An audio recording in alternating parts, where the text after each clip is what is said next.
2023. It is 4:04 p.m. and this is a meeting of our policy committee of the West Bend School Board. I'm Joel Eingert. I'm the chair of the policy committee and a school board member. This is Chris Swigert. He's our school board president, but he's a member of the policy committee. John Donaldson is out at a funeral and cannot be here tonight. He touched base with the superintendent this afternoon and felt it was okay that we all proceed with our meeting, and he's going to touch base again with the superintendent tomorrow to kind of get a debrief on what happens here tonight. We always record these meetings and post them on our website so anybody from the public can view this meeting. It's not, I don't think we're live, are we? Yes. Oh, we are live. Okay, so we are live, but it'll also be posted. We typically don't have such a crowd at these meetings, so I do think we should probably just quickly go around the table and tell us, then you are all invited to this meeting to participate by us on the policy committee. So let's just quickly go around, tell us who you are and your position in the district, just kind of for the record. Do you want to do that before or after the pledge? Let's do the Pledge of Allegiance. I invite you to please stand for the pledge. Thank you. I pledge Allegiance to the flag of the United States of America and to the republic for which it stands, one nation, under God, indivisible, with liberty and justice for all. Thank you. All right, Joel, let's start with you. All right, I'm Jill Corbett, and I am Student Services Program Administrator. I'm Erin Felder, I'm the West Bend West Athletic Director. I'm Molly Hanks, I'm the West Bend Youth Athletic Director. Jennifer Potter, West Bend High School Executive Principal.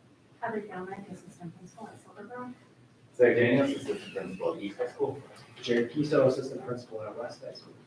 Lisa Cullen, Assistant Principal at West High School. Jen Wimmer, Superintendent. Wonderful. Thank you all for being here. We have more than two, but we've got policy 511.1 is on nepotism, and then we're kind of right in the middle of our 400 policies, which are student policies. Do you want to flip-flop the order of those, or do you want to start with our nepotism policy? It doesn't matter to me. I mean, I don't think nepotism, there was just a few things All right. that we need to touch base on. Let's touch base on it. So we'll start with 511.1 nepotism.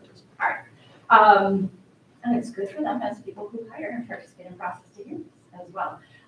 So recall that we just on Monday went to the board with the draft language. It was a feeling of the full board, go back, show us some language, and then we structured it to an employee policy as well as a board policy. The employee section, not a lot of questions, comments, feedback. It would also be duly stated in the handbook. So we just state that in both places. I haven't received any interim feedback on that one at all. I think that language has been found acceptable to the full board as well as our team. Unless there was any other questions from you, then I bring that one forward again. Okay. I think the biggest one is around the board, the role of the board.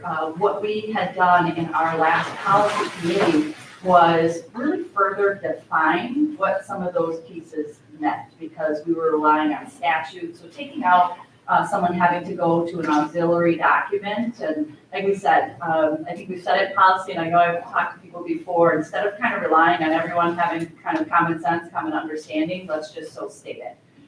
So we had cleaned that up in the policy. But then there's just several questions around, from the point that you hire, people have to disclose if they're related to someone. And then we had questions from specific board members around, so where do you draw that line on some of the action pieces?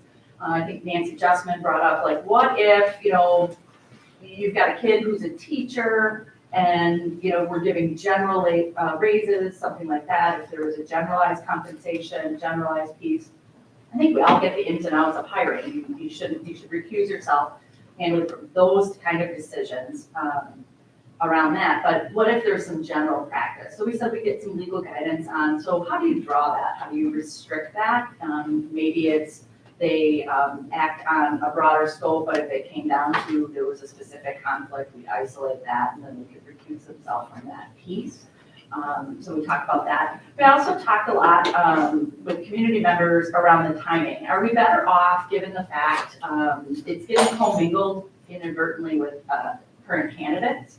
And should this be timed in a manner that goes after the election, before the election. I think some of our legal guidance was, right now we have a policy that I almost can't enforce, and are we better off getting something that's enforceable in front of the current board?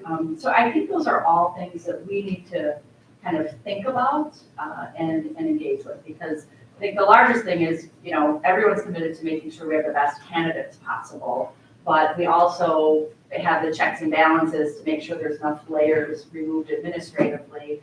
But when it came to the perception of a board member, right, and their scope of authority kind of being, the boss of me, would somehow anyone who was employed by the district, would they somehow get some kind of preferential treatment?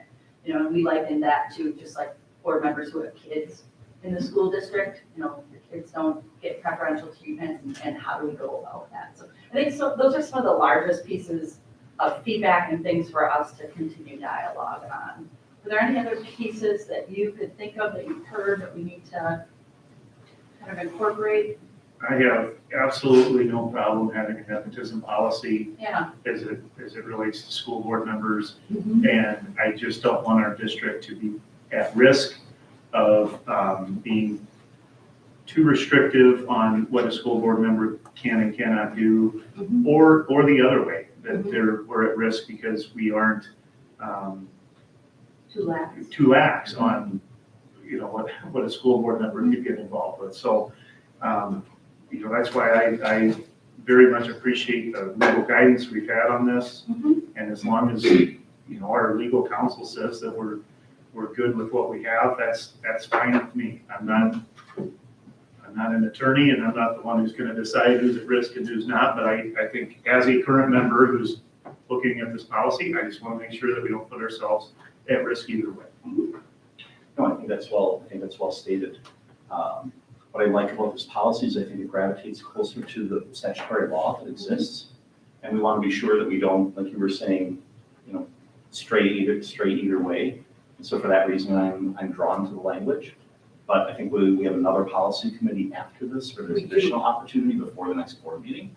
So we should, continue to collect and process, feedback on this. I've not received any other independent feedback on it. Yeah, I think, and I've certainly reached out to people who I know are kind of passionate about the topic, just to kind of garner that as well. But I think to Nancy's point, maybe not in the policy, but part of something practical, either through an AR or some kind of exhibit, maybe some of those samples, if this, then this, like, that would help guide or take, like I said, take some of the nebulousness away. So what exactly do I do? Like, what are our shared expectations as a board around that? Because as we heard from legal counsel, even with this in place, the scope of your authority to, exercise over each other is a little bit limited. So I think the key is really making some pieces clear around what the expectation is. If XYZ relationship exists, what are the expectations of that? I think that might be a helpful piece, a little bit more practical guidance to a policy structured language. So I can certainly take a stab at that. I think like where Nancy's questions were going, like, okay, what if this, even if we use it for onboarding training or just a shared dialogue, we're about to see 3 new members. So I anticipate we'll have to do a little bit deeper work around the 100 series of what our shared expectations are.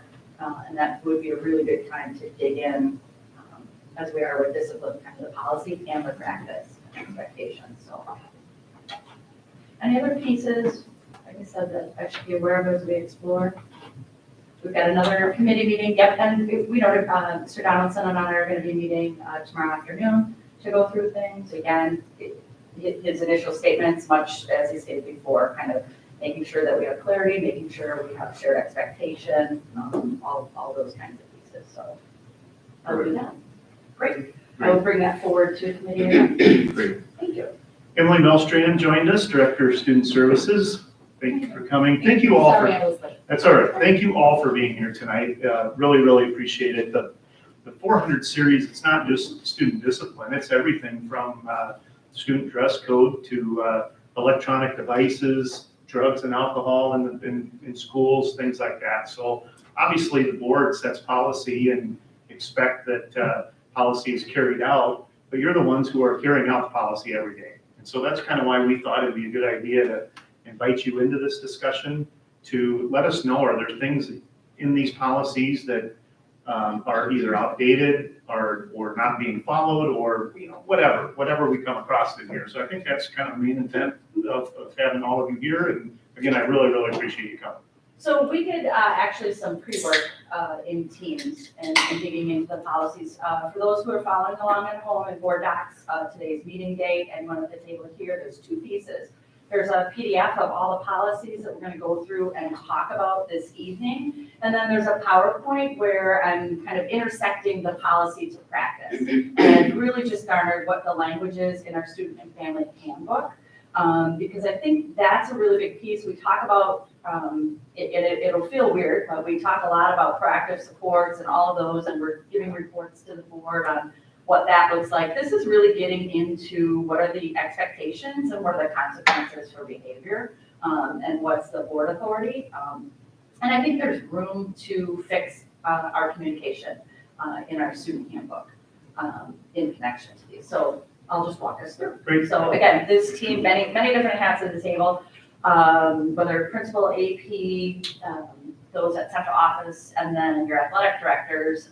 It doesn't sit in policy for your athletic directors, but what you do is kind of after consequences are given, it's connected to the athletic code, which is a separate document expectation that everyone signs off on.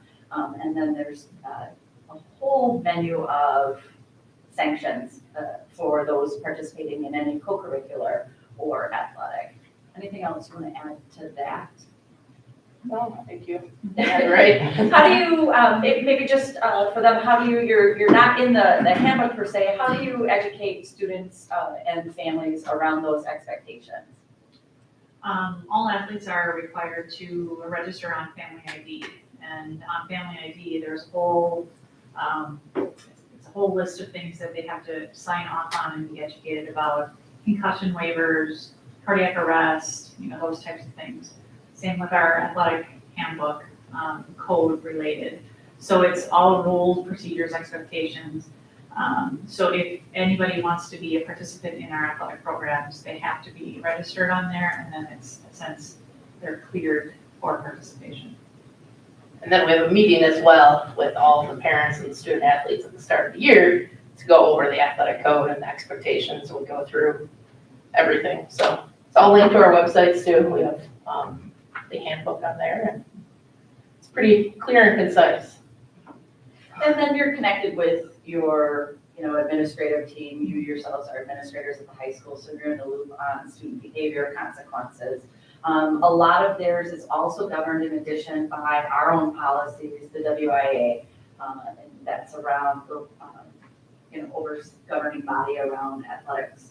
At the state level, they're actually providing guidance on many of your sanctions associated with those pieces.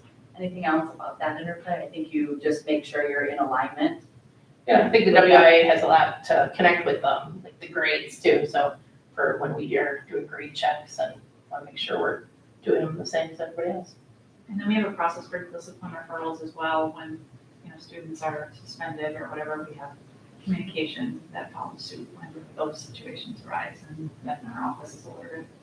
And one nuance around behavior for our student athletes or those participating in clubs, co-curriculars it's the expectation that you demonstrate those principles both in and out of school. So if there are issues within the community, and you are required to self-disclose to your athletic director so they can work through that process.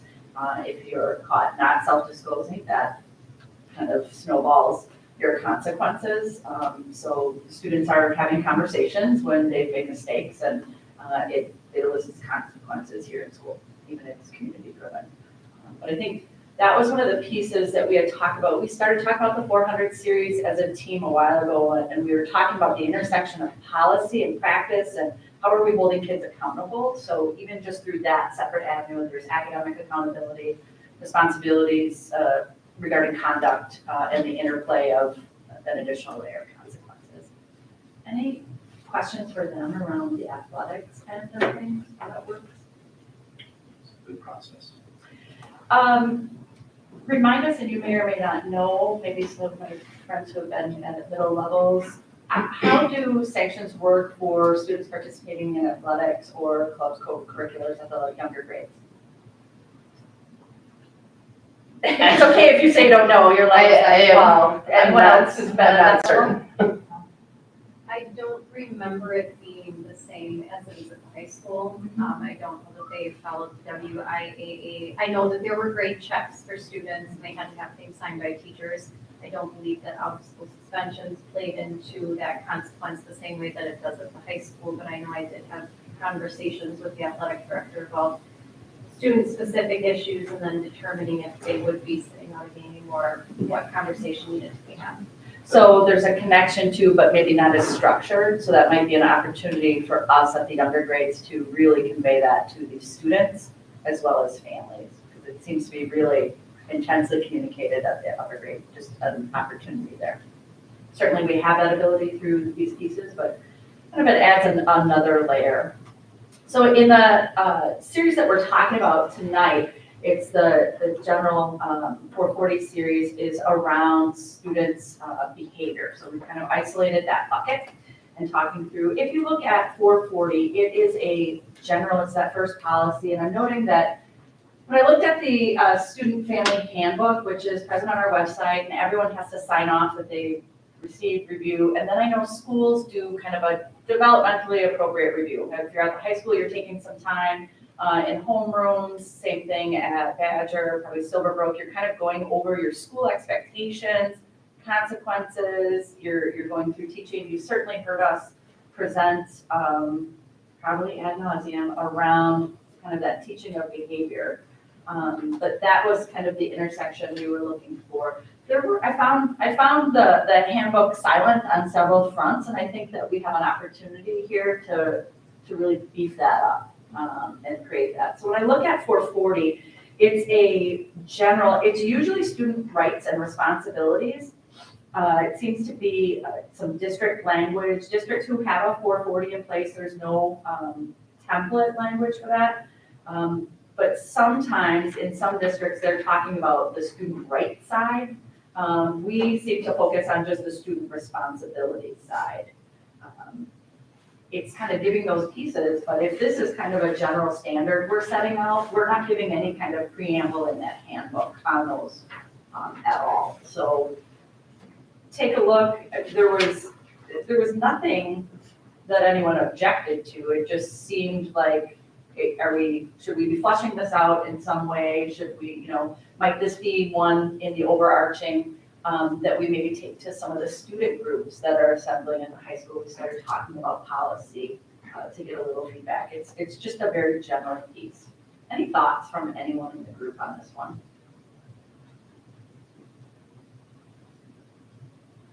Oh, don't be shy, friends. So I look at the list, there's nothing on the list that I disagree with. Right. It's just a matter of, should there be things that are added, other things that are redundant, right? I don't have objection to anything that's on the list currently. It's interesting, the start of this policy is written in the perspective of the student. Mhm. It's as a student, I will support and strengthen, da-da-da-da-da. All of our other policies are, as a student, you will do Yeah. things. Students will.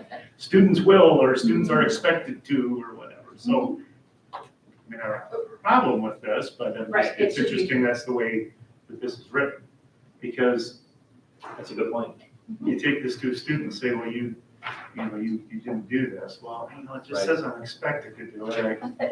Yeah. No, that's a good point. From a more technical perspective, if we began by, the following text must be in the student handbook or something of that sort, perhaps, but. It just feels like this is intended to be a preamble to student expectations. Yes. And as you said, it's kind of putting on some things. It feels like there should be an intersection with the work that the Student Services Department and all the teams are doing. Like Carrie Hughes works a lot with kind of expectations around behavior. I just wonder if this isn't right to go back to those groups for a little bit of tweaking, as you said, as a preamble. Because we've talked a lot too around in those expectations. You've all seen the matrix that we have everywhere. We're also really big on telling other people what to do, but we're not putting out what our responsibilities and what we're committing to do.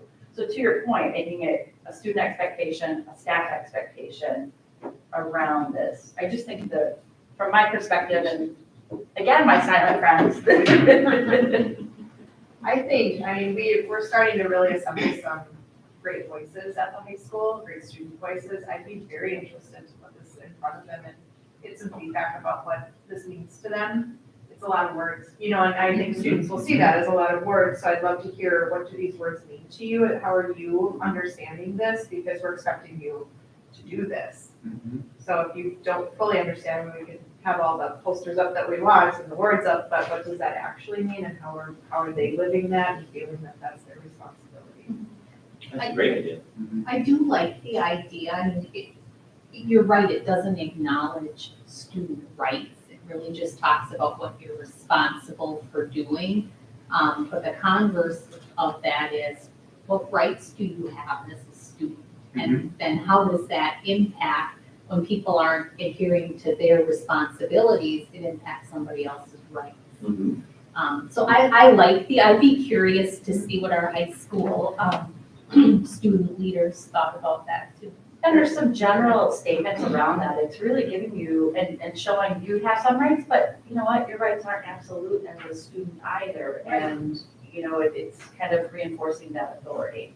And sometimes some things stop at the schoolhouse door for that. But again, given that the language is nothing that we disagree with, we're not out of step with it in any way, I'd love to kind of keep this in place and take it to some student groups and run that through. Great. Good. Digging in a little bit more, 443 was the general, and I just made a note on some student conduct, again, doesn't appear in our handbooks at all. If you look at, and again, I think there should be some general statements and preambles in that handbook. There's no recommendation. We had recently revised this in April of 21 when we reviewed. We had no further recommendation. So the second paragraph, is just for clarification, refers to the district's code of classroom conduct. So is that something that appears in, where is that? What is that? So there's some pieces around that, and I think it should be so stated very clearly as they are. And it gets into what are the expectations of and again, you'll see it fragmented in policy and in that handbook as well. Yeah. And it should just be attached right here then. Here is the code of conduct. It should be referenced in the handbook as this is your code of conduct. And it's just kind of the big rules around, safety for self, others, that kind of thing. But I would say it should just go right with it. No, I think that's good. Whenever I look at a board policy, I like to make sure that someone who picks it up has a fighting chance of understanding where do I go to find that piece. So that would be good. The same as student conduct rules, codes established by building principal, all good. Just so we understand where they are, so there isn't confusion. Yeah. Other than that, I thought this was fine.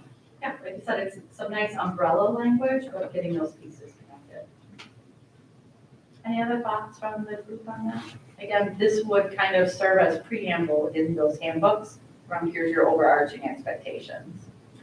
And just so handbooks, are there multiple handbooks or is there just one district? There's one district handbook. That was another thing we've cleaned up. So we haven't been kind of just waiting for this opportunity.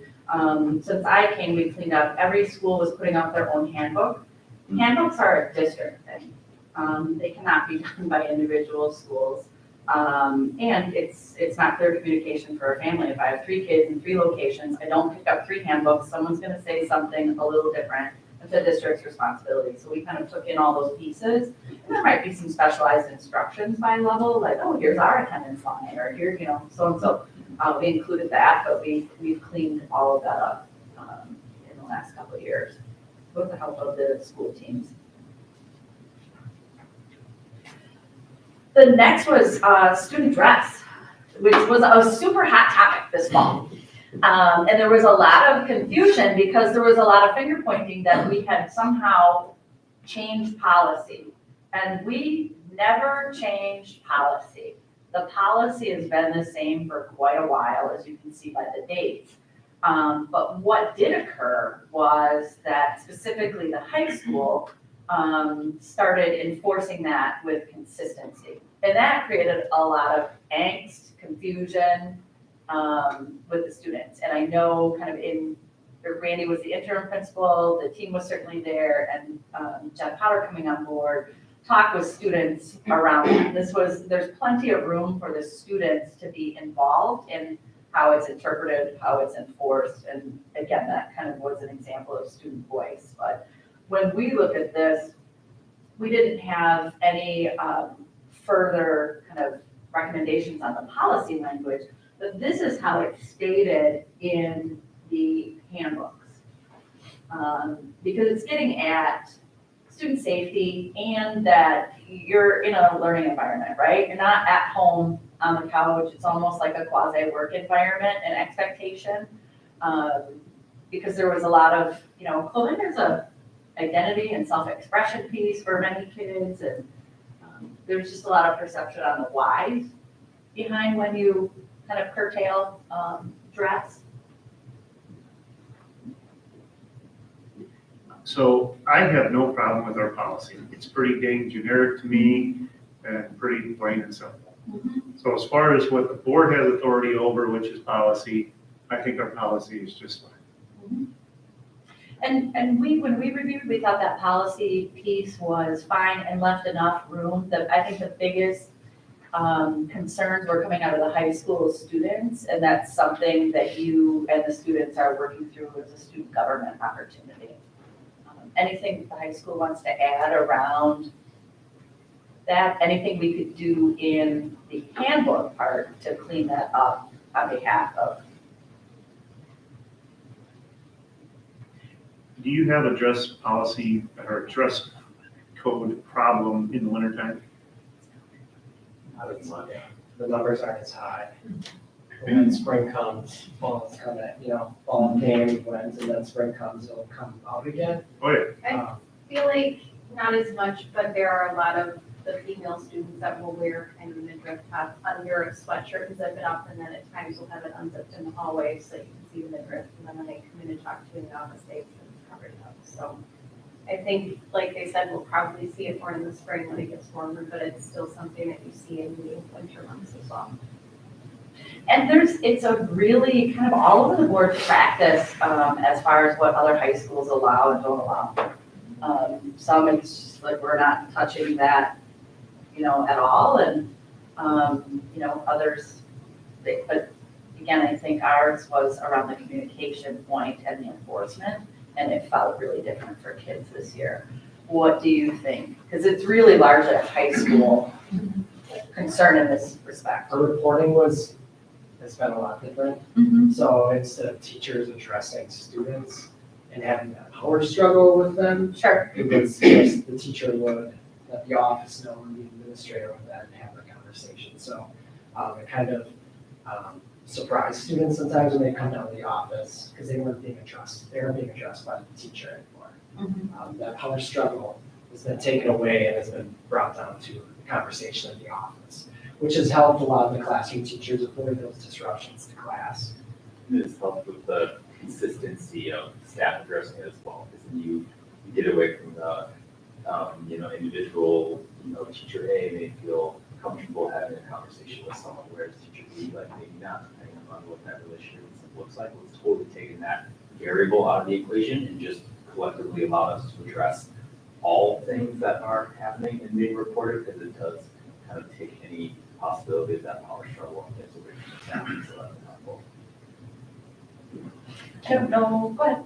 Yeah, on bullet point 4, I think you mentioned right before this, try to go back on the dress code piece. I guess the question I have in there is, so objectionable slogans or the alcohol, drug, things like that. I guess a gray area in some, there's different brands and things that pop up and things as well. So thinking things like cookies, for example, they have, you look online and go to their website and stuff like that. There's language and stuff tied to the music and marijuana culture and things that happens, I think it's like LA, is that right? You did Yeah, a lot yeah. of research and stuff like. It It endorses You sound so old right now, you're like, oh, I know, yeah, right? these days. But like, and like a lot of their stuff is like developed to like hide and conceal, like scents and things like that. So though it's not blatantly, Marlboros, right? Or like Jack Daniels, or it's not blatant, but it is related. Like, is that captured, I suppose, in that fourth bullet point, or does that need to be delineated better? No, I would say that's an opportunity, because I know you've had that as we look at branding. I mean, the Playboy bunny, the this, like Yes. what does it mean? What's it representing? And where is that line? And for us, legally, it's that intersection of causing a disruption on those pieces. So, There's a general idea that we don't want individuals with backpacks or book bags or whatever with slogans or logos of products that are not appropriate for children. I think what it's trying to get at, and maybe not, it's that your backpack is also an extension of your dress. Your pieces that you're bringing are an extension. If I have a purse that says that, it's not, your argument is, I'm not wearing it. I mean, you gotta think like someone is gonna, right? Like, I'm not wearing that, that's on my backpack. So your stuff's around student dress. I think it's talking about kind of that other paraphernalia as part of your person and what it's representing. So the last part of that clause is clothing with any alcohol, tobacco, and/or drug slogans are not considered appropriate. Is there an opportunity for an extension to say, really, anything that is advertising something that relates to, I'm not wording this correctly, but, right, exactly, that children shouldn't or couldn't purchase or use Right. is also considered inappropriate, something like that? Yeah, because when we talk about those, Joel mentioned earlier too, like it gets in front of, well, I'm expected to do that, I'm not required to do that. Same thing, well, this isn't really a drug brand, it's Right. something else. So being able to capture that in some way so that it takes that gray area out of it and it's either that it is or isn't appropriate. Any other pieces as we look at kind of, because again, you gotta write it so the intention is, like, that's for students and for families to read and understand, right? And know when it's gonna be a problem. I think it also should have the consequences spelled out in a handbook. Certainly, that there are consequences. I know in former policy, sometimes I laid it, and I don't think we necessarily have to have it in policy, but students should be aware that there can be consequences. It could be as easy as you're asked to change, you're asked to, do this, but if your repeated refusal, like, that's gonna get you into further consequences. So not a concrete if then, but you need to be aware that there's consequences. And I think that gets at well, it's not really expected. Yeah, there's consequences if you do this. So I think adding that piece to at least the student handbook and showing that there's a continuum of consequences would also help reinforce. Any other thoughts? So sometimes then we get into in athletics clubs, like, oh, I can't wear that, but I'm gonna put on my, lollies and my skirt for, cheer and do this. So you sometimes have finger pointing around, well, it's allowed here, but not here, and why is that? Anything occurring at the high school that we need to capture in this? Like you're saying, in different environments. A lot of kids will point fingers at, well, it's allowed over here. How come the boys cross country team are allowed to run with their shirts on? They aren't. Well, They aren't. You think about dance attire as well. Yeah. Or volleyball, spandex for volleyball. Right. You wouldn't be wearing them during the school day. but No, that's you wouldn't part put of your their on the court, yeah, which is part of their uniform and dress. But I think that's what makes, again, when you're 16, 17 and you're trying to do that, but like it goes on over here in these other ways, I think that's what makes it difficult yes. to understand for a kid. Is there in the athletic code anywhere, anything about like attire or dress for your Can't check sport that, Jen. or things? I'm not sure, but I'll take a look. Just wonder if that's an opportunity to have something in there. So, I mean, maybe we just call that out, you know, a little bit more around environments and expectations. It's different by environment or what they're doing, just Yeah. to, again, the intention is that this is kid understandable. Right, and I guess to your point, the fifth bullet point, strapless garments, muscle shirts. Yeah. Can guys wear muscle shirts for athletics? They probably can. Yeah. Okay, that's, I think, what you're talking about. It's like, well, yeah, but a muscle shirt may not be appropriate in chemistry class, No, but it's right. totally fine in basketball I practice. wonder if we try to add some language that specifies, extracurriculars and athletics, that, like, it defaults to Yeah, that particular. Yeah, during the academic school day. Yeah, Yeah, Like, like, if you added that to the end of those sentences, it kind of covers that, where then there's conversations that around the Something. sporting events. but I still, the idea of calling out extracurriculars, school activities, because I also think about dances. There are times where we're gonna stipulate, we have a dance, it's a school-sponsored activity, you might be able to wear something to the dance that doesn't meet this expectation, because you might have on a dress or something that isn't completely covering your shoulders, but we're specifying that dress expectation, just like we would during basketball, where a coach might say, hey, at practices, everybody's wearing t-shirts and shorts, there's no muscle shirts. I'm not sure exactly how to create that language.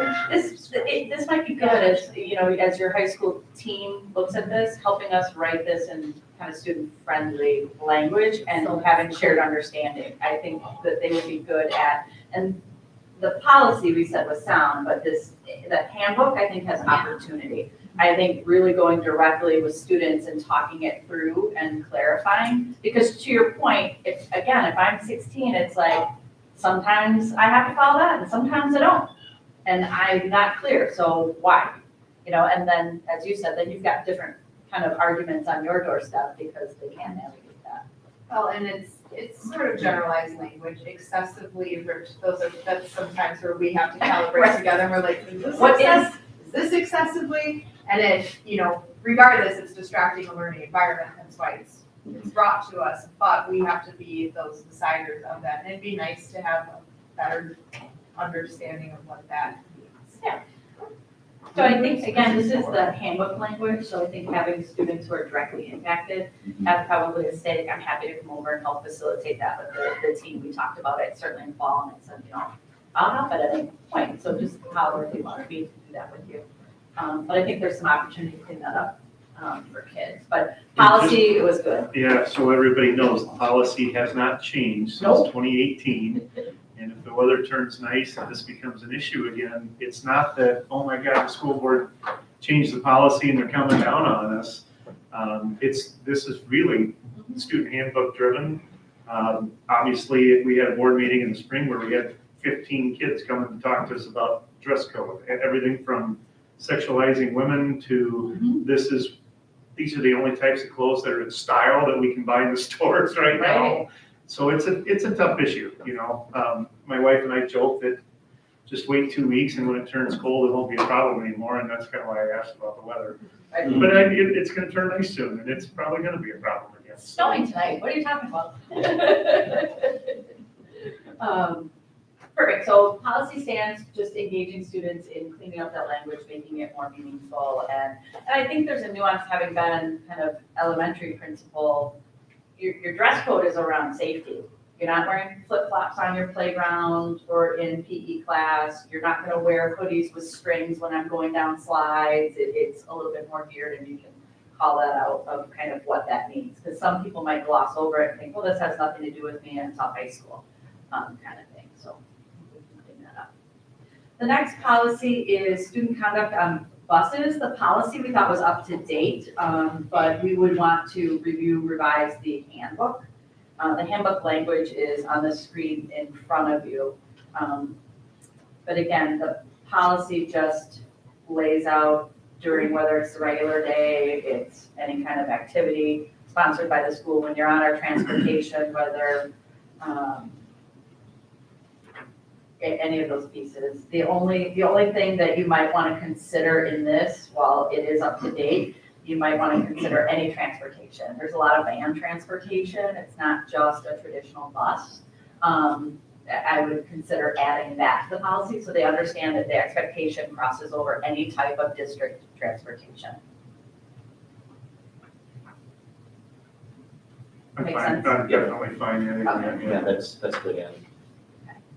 Is there any spillover, I'm not sure how this works, I mean, let's say for sporting events, is there such a thing as there's organized, hey, parents are I'm gonna take 4 kids, they're gonna take 4 kids, and it's all approved and fine. That there's anything that we can spill over with regard to those types of transportation opportunities? I've not heard that any of that is an issue. So I'm not here to say we should include that in here, but I just plant that seed if there's something. that makes sense. Maybe, yeah, right now, because we've had such a bus driver shortage we've had, Mhm. to kind of reach out to those, parents to help out, but, I mean, they just have to sign off on it with a waiver that we have from the district, and then they have to go, if you want to drive somebody else's kid, you have to, get approved, you get a background check on your driving record and all that kind of stuff, so. But we would expect that students who are riding a vehicle Yeah. like that would abide by these general rules. Correct, yes. That's a good point. So the behavior happens in that vehicle, is it that an extension of school? Or en route to their school function and all of those, did you consider that? Yeah, part of the event. And especially if we think maybe that's gonna be something we're gonna continue to rely on in the future more, as I'm sure it always went on. Sure.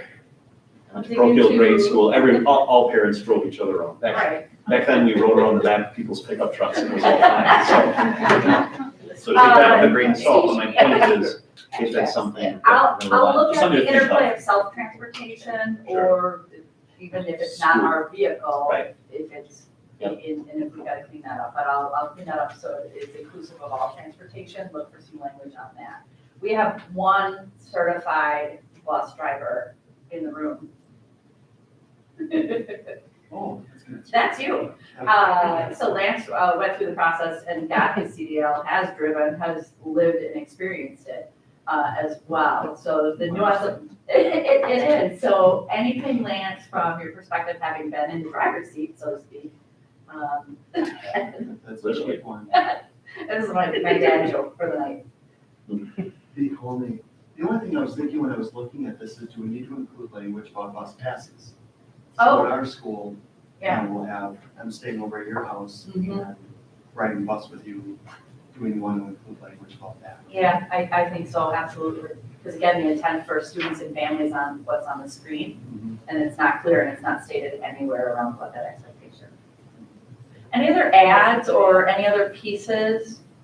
Go ahead. It seems like a silly question in my head, but the third bullet point from the bottom, clothes that have strings hanging loose. like, Uh-huh. Is that talking like hoodie that has strings hanging down, like I can't wear a hoodie Yeah. on a bus? Is that, I'm sure gets violated all the time. If that's, Right. so that like, I'm not quite understanding that bullet point.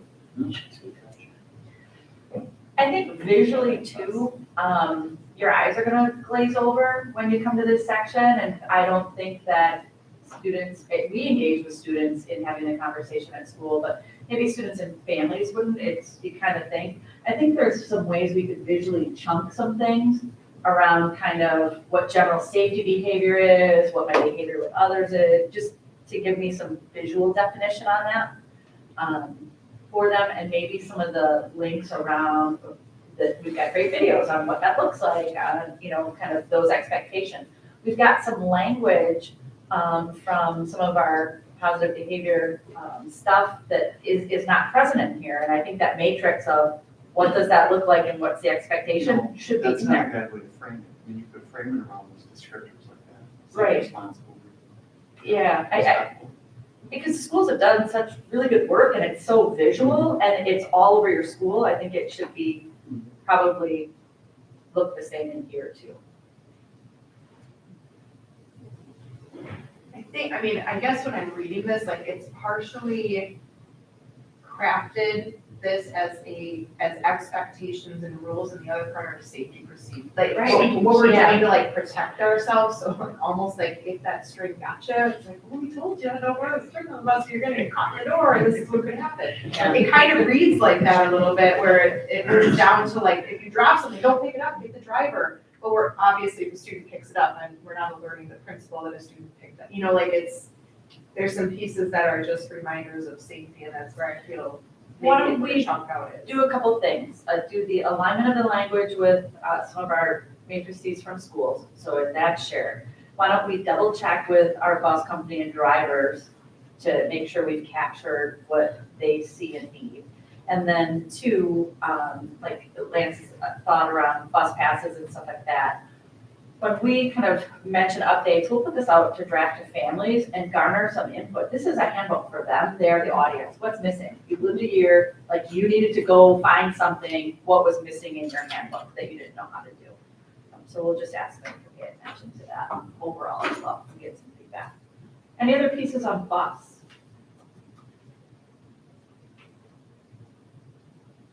Yeah. Does it talk about staying seated or am I missing it? Yeah, that was good. That's why I said visually, I'm like, Yeah, it's back to the, Remain seated, yeah. select an empty spot.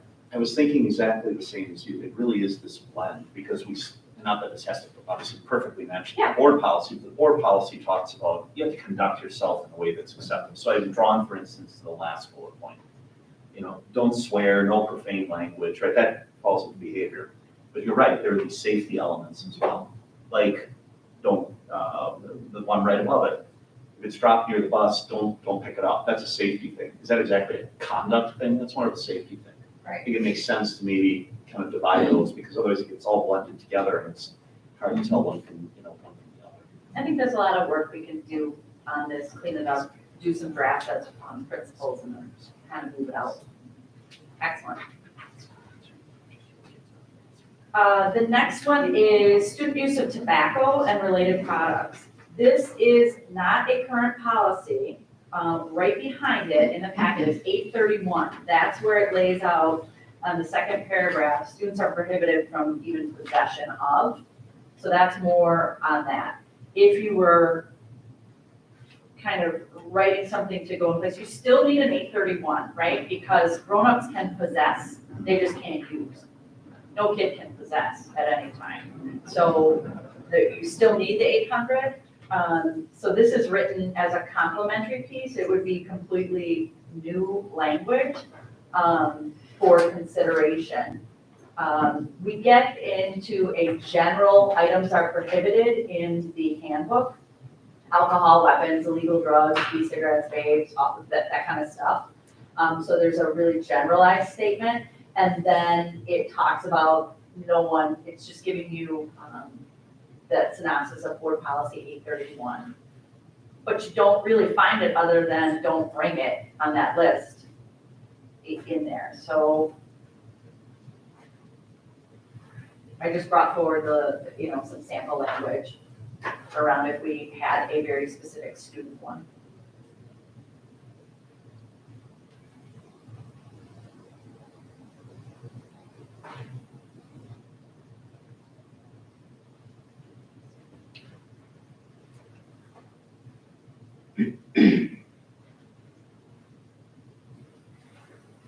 Not opposed to having a specific student one. I like it's a bit more complete actually than the other.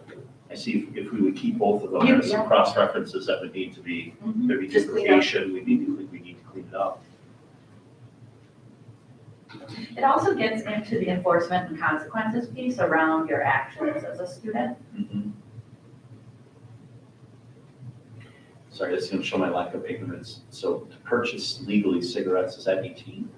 So you could have a high school student who's older than 18 years old, but they're still a student. Correct. So even, I like that they would fall under the students. But if you had a guest who was an adult, they would fall into. Right. Someone coming to a football game could have a pack of cigarettes in their pocket. Yeah, right, but not. You can't but smoke not at the game, smoke it. but you can have that. Under enforcement at the bottom, what is our current enforcement? Is it to direct the individual to cease prohibited conduct? Or is it to remove themselves from the premises? That's my high school friends to speak to. Are there other consequences? Referring the situation to law enforcement? I think 2 and 3 apply more than, 1, just in terms of frequency, right? Like 1 is the directing, telling someone to stop doing that, right? That's obviously if you catch someone in the act of doing that, which happens less frequently than getting a report that, so-and-so has this or has that or something there, and then having to do some kind of disciplinary action and consequence, and that varies based upon what the item is in terms of the level, right? Like a first offense of nicotine, for example, looks different from first offense of like marijuana or even cocaine. Like each one of those are at like 3 very different levels in terms of the type of product that we're bringing or having in possession. Are you asking from a student or a public, because it says members of the public too? Are you asking about that? I'm looking at 443.3. Yeah, Which is for students. yeah, which does become. So. The word that I don't see in there is confiscate. Can we actually take the Oh, yeah. vape away or take the pack of cigarettes away? Yes. So Okay. police officer, whenever we have something like this involved, that's our role to maybe confiscate that. That probably needs to be in there, don't you think? So. We're not just gonna tell you to stop, we're actually gonna take it away. I think it looks funny, and how we're reading it is, we're gonna give you direction immediately, confiscate the materials, you will have applicable disciplinary consequence. It's not a menu of in the 1, 2, 3, it's a, like, this is happening, Oh, yeah, kind of thing. And I think cleaning up that language, like you said, so it's not the You're right, illusion of, it's I'm not picking sequential. one, I'm just saying, like, this is what's gonna happen. Yeah. And I don't have any suggestions in there other than. Yeah, I think just, if we Let's take write out the it. 1, 2, 3 and just say, you will be directed to stop, materials will be confiscated, appropriate consequences, and referrals along. And you don't even So need that's to fair. say, for example, it's Yeah. just simply, this is the sequence of events that will follow.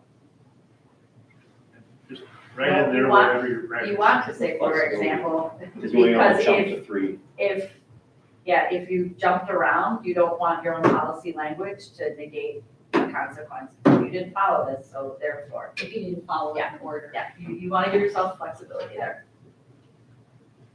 I interpreted that and maybe I was thinking, for example, you can pick one of these options, but that's We would not. say may include, Okay, and then we'll clean it up so it's not a list, so they don't Yeah. think it's a menu. yes, for me to that's pick how I from. was interpreting, Yeah. for example, We'll use the may include and may include, take out the numbering. I like that. And add comments. Now that I've looked at this, I don't think it's just alcohol in here anywhere.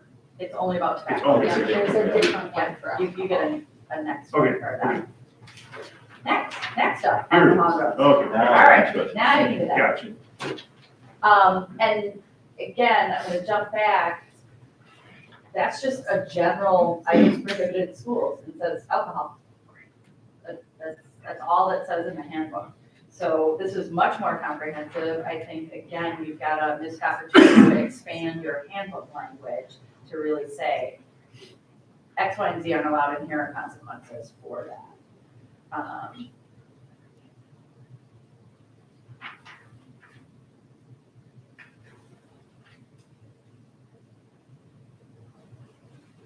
Can I ask where squirt guns and water balloons came from compared to like Nerf guns or? I have no idea.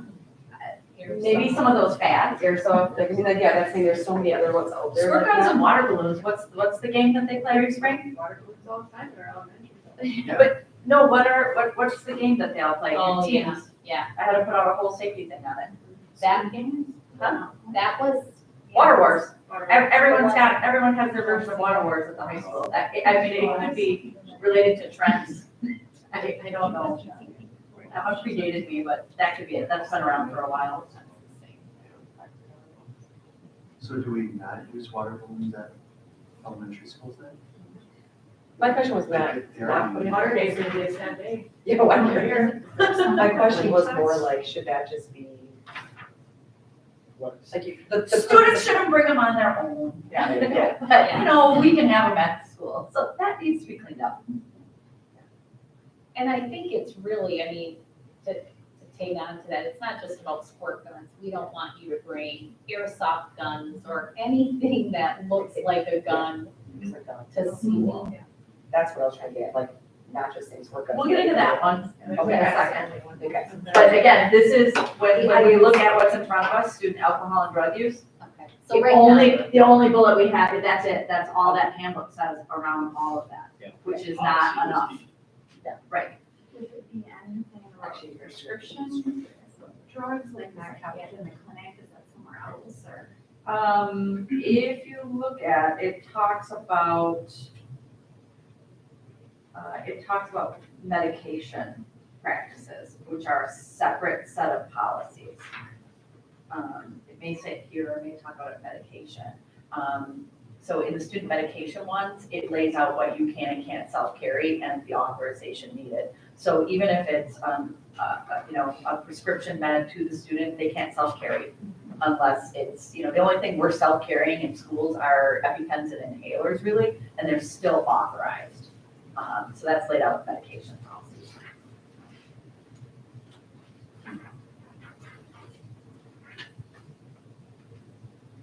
So the recommended revision to Grant 443.4, Yeah, that's what, it's not in color. that's all right. Is it the one on the bottom with the underlining and the italicized? Yeah, those pieces are new. Okay. I'm trying to just see. It's important. Yeah, I'm just seeing if that scan showed up that way.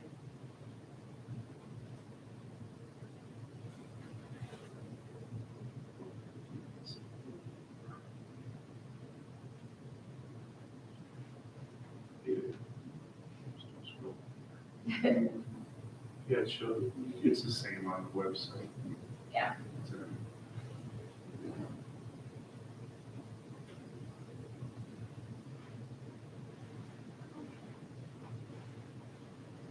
In the first read, I thought this. Yeah, policy it's- was fine. Yeah, it's showing up. If we go down to the new language, so the top part, it's the school board's committed to providing an optimal school learning environment for students, et cetera. All of that, that's the actual language. I did not clear out or strike through our current language Got it. because it sometimes gets hard to read. Mhm. In case there was some pieces we wanted to keep. So that first part, if you kind of draw a line for yourself, is right here, a copy of this policy, et cetera, Mhm. would be distributed. That's the end of our existing language. Sure. Everything else under there is, you subscribe to the WASB policy service, and that's the recommended language. And that's where, right, that very first one gives you a cross-reference on prescription meds covered.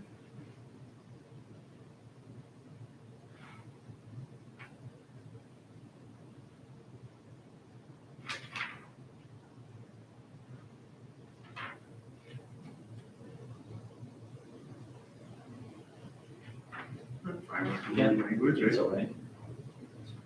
Yeah, there's a small referral to tobacco, e-cigarettes, and vape products in the original portion of the policy in the middle. I don't think anything of that conflicts, we just need to make sure that that agrees with the Yeah. policy we just talked about. So I would clean that, roll to our new language. When it says however, it's like that's almost giving you the bullet points Right. in the new, again, visually same, and then lifting and making our actual handbook for families and students a lot more expanded on topic. Jen, can you restate, I got a little bit confused in just kind of following along. So are you talking about, is the recommendation or the thought to eliminate the top part of the current policy? I left it here for everyone to explore. To view. Yep, that's why I didn't strike it through, Okay. because sometimes there's statements that we have written that we've pulled in and said, we like all of this, plus I want that. again, we don't need the cross-reference, as Chris was pointing out, to tobacco, we've got that. The entire paragraph on however you shouldn't possess, distribute, et cetera, those are all the updated bullet points, you don't need that. There is a statement around students violating this policy shall be disciplined. I automatically picked that one up and put it at the end because we've been doing that with our others, saying like, let's teach the part where there's violated. A copy of the policy related disciplinary procedures, kept that from our original. But I think unless there's anything more from that preamble that you want, the first two paragraphs, I think the new language updates it. Yeah, so the existing language also talks about discipline in accordance with district established consequences of when applicable to Wisconsin interscholastic athletic codes. That seems right. Are there other codes or is there another name for that? That's it? That's one? Yeah, that would be That's it? correct. Okay, good. That's a good cross reference. I'm good. So kind of meld them together. And we had talked about too, so we had a preliminary discussion as a committee on this one, and this is what led us into repackaging all of these together around behavior. So we had said we wanted to keep those, and then we also, our other change was the students who violate this policy shall be subject, and we said they will be subject to appropriate disciplinary action. So we cleaned up that. So we've taken one pass, but that's when we started going, well, how does that work? How does that work? And I said, why don't we package all the behavior ones together for a shared conversation. Will we be capturing the second paragraph, like the spirit of that? Is that captured someplace else with the AOTA instruction and kind of that belief and philosophy?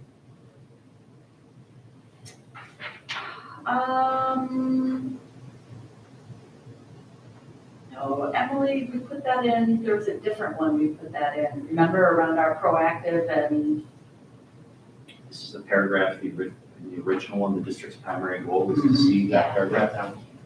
Here, it's in the back. Emily's team wrote this. In all cases, the student shall be referred to supports in the community. Community support is designed to educate, assist, and support students who have alcohol and other controlled substance-related concerns around that pathway to support in those pieces. That was the update recommended from Student Services.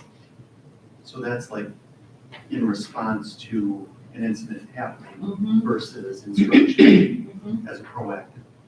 You can put that here, or you can put it in the 300 series around instructional practices. It probably makes more sense in the 300s, doesn't it? Because those are Right around instructional. instruction. Right. Yeah. It does, because this is really about conduct. Right. The, just for reference, the 300 series we talked about, we took to committee, and then there's some pieces out there that are going to other groups, like our counselors, our kids, et cetera, and that'll come back. So we'll just make note that that has to come back as part of the 300, the education piece. Yeah, I think that that's an important aspect to this, but I do agree that it probably, yeah, it isn't part of conduct, it's part of. But important to capture. Okay. Again, then I would recommend we greatly expand what we're saying to families on topic, that it's included, because again, you're using that handbook as a driver for the student level conversations too, and it's almost absent in there, so. Great. Oh, this is a good one. Next, it's interesting. All right, so we do not have any kind of policy right now on student use of electronic communication devices. So we just looked at the WASB template. This is what's in our handbook around, I mean, it's largely around cell phones in schools, right? And everyone's kind of got their own practice developmentally, all those pieces. So I just grabbed for consideration, should there be a policy? Should it just be practiced by level? Again, right now, there is no existing policy on that. But I know that that was another big thing that the high school just really tackled around kind of when, I think reporting was the biggest thing, and much like the dress code, it was taking away the power struggle the teachers were having them just report what they see to the office, and then administrators have like. yeah. So why don't you kind of through your lens as site administrators, take a look at that policy and language. It gives principals, the authority to establish school-specific rules and guidelines, because that is very developmental. And it's really reinforcing, I think the largest issue we have in the older grades is misuse of electronic devices for not just a disruption to their environment, but to cause emotional harm to others. And this talks about kind of that aspect. So just take some time and take a look, and if there's anything we want to take out, or maybe we don't want a policy, maybe you do.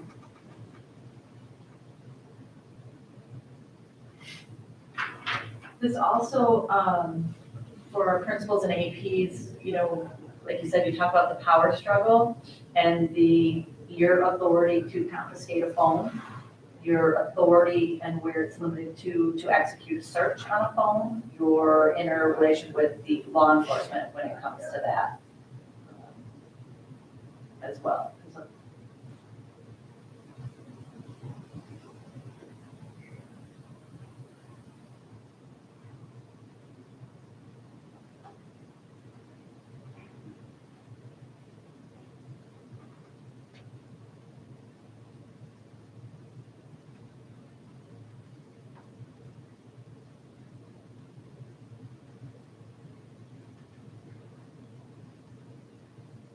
What is I like the policy because it goes beyond just when you can use your phone, sort of thing. You can't you start with these bullets, students should not use it to bully, communicate tests, answers, things like that. But then you go down to bullet point 1, 2, 3, 4, 5. Students shall not use electronic communication devices to create, communicate, share, or post recordings or images of another student or staff member without permission. So, my daughter and son, they text pictures back and forth to their buddies all the time of sporting events or whatever. So in that case, should we say between, school hours? Or do you want to just make sure it's related to their intent? Here's the thing, so we can't go in and take photos of students because of all the release information, right? They don't know that about each other, but I think the intent and what we see in schools is they're doing it to mock another, posted it, it's for a nefarious reason, Create emotional harm. Right, so is that covered in the engage in bullying and harassment? And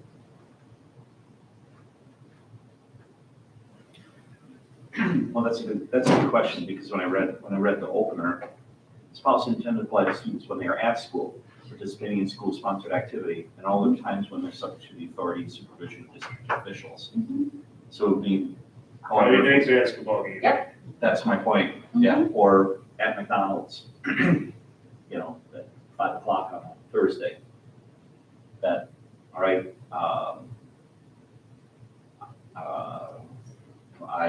I'm sure people. You have- I took an image, and do we want that to be here, or do we want that to be in the harassment? your biggest thing is around locker rooms, bathrooms, that has its own separate policy as well. There's a small reference, but that is so stated, that is a absolute no, all of those things. So, you should be having signage on all those things, that there's no video allowed. Athletics, you have to watch it because no reporters can go into a locker room and start videotaping a coach, doing an interview, that kind of thing, that's separate. So maybe this is a case where we don't need that bullet if we're making the connection of they used it to bully or harass, right? like you said, if their intent is fine, it's amongst friends, like, we don't care. Right. Do we remove that one? Is this a recommended policy? Does WASB recommend this one, or is it a? I'd have to look, it's not a required one, I'm not even sure it's recommended, I would have brought it forth before now. Because I took care of my first year, all the, required and recommended. I think one of the reasons we talked about like recommending this as something that we look at adopting something for is to eliminate, we mentioned before, like the different power struggles that happen sometimes between staff and students with things and how we took some of that away. Like we have that with students at times when with regard to the cell phone, when it says right now, like up there, it's okay, I can't have it. At least like this puts some more, I guess, deep into the conversations that we're having with students where we can point directly to, here's where it states you can't be doing X, Y, Z action. Because then from a student standpoint too, they're like, okay, yeah, it's included here, it's a policy, and I guess assist in those conversations and kind of reteaching that we're doing, or in which case this is part of it, the pre-teaching of, hey, here's the expectations, here's the policy, here's an update to expectations we have for you. So that's, I guess, one of the reasons. I think the greatest thing is, this is infiltrating schools. When we did our safety workshop, a little different, we were talking about the threat end of things, but electronic devices and their use, whether it's on our campus or outside of school, and then it's impact in school, when they're harassing each other and doing that, we're dealing with that quite a bit as administrators. I mean, that's an area that's just exploring. I think we could easily remove that bullet. As administrators, you have what you need, that's been used to harass, harm, whatever. I was just wondering with that in mind, if it would be useful with that first bullet to add just cyberbullying also. So bullying, cyberbullying, or harassment. And I'm not sure if that's captured somewhere else, but I was, remind me, is the idea of threats via, that's captured in a different policy. correct? Anti-bullying and anti-harassment is a 3-page. And that, the Piece in there, cyberbullying would be in there. It talks about cyberbullying right in that one. But I think that's important, and I agree. I mean, I would be in favor if this is something that the board wanted to do. I see the value of having very clear language around cell phone use, because I agree with you. We're dealing with this frequently, with misuse of cell phones and sharing of content for unkind reasons. So I'm wondering about confiscation. So I think it's, the second bullet is, if the district determines that such student has possessed or used such device in violation of laws, policy, or school rule, the student is subject to appropriate school imposed consequences such as possible loss of privileges. Maybe defining the loss of privileges, confiscation. Okay. Anyone else feel that? Because I have parents sometimes that tell me you can't confiscate. I think that would be valuable because I think sometimes they get stuck on that it's their property. Yes. Also, it's kind of an uncomfortable situation to confiscate too, because now you have this $1,000 phone in your hand. And is there something that can protect us? If it were, like, I worry about some of our secretaries, if the phone accidentally breaks. Or even them saying What happened? something to work after I got it back. Well, where does it get locked up? Yeah. You know, how is it secure? So that's probably a process piece to support what does secure, right? Confiscation and secure. There's been situations where you get his phone back and you're like, oh, no, it's cracked now. That crack was there before. Well, So then it's, the process piece, yeah, what are you gonna do? Take a photo of Take a it? photo of Do the it, phone. yeah, like a rental car, please fill this out about your phone. I just want to protect You're you right. as well, because we are holding a $1,000 piece of Yeah. equipment there. I think that, like I said, outside of policy, but in kind of some procedures to think about. Okay. And even, I mean, think about someone might take something and just put it in a desk drawer versus like, again, what's our expectation? The secure piece of it. So looking at that, including in that top bullet to reinforce cyberbullying, include some lines around confiscation and our right to confiscate. Any other? Jen, there is some language. Is that what you were gonna say? The like Well, I knew bullet you were gonna three. have that covered. There is some language around, it says under bullet 3 in that second section that a district official may temporarily confiscate the device and or turn the device over to law enforcement. So it does state that in there. But do you want that, to your point, do you need it to be more, does it need to be first in the lineup? Does it need to be, we need to just shift that order a little bit.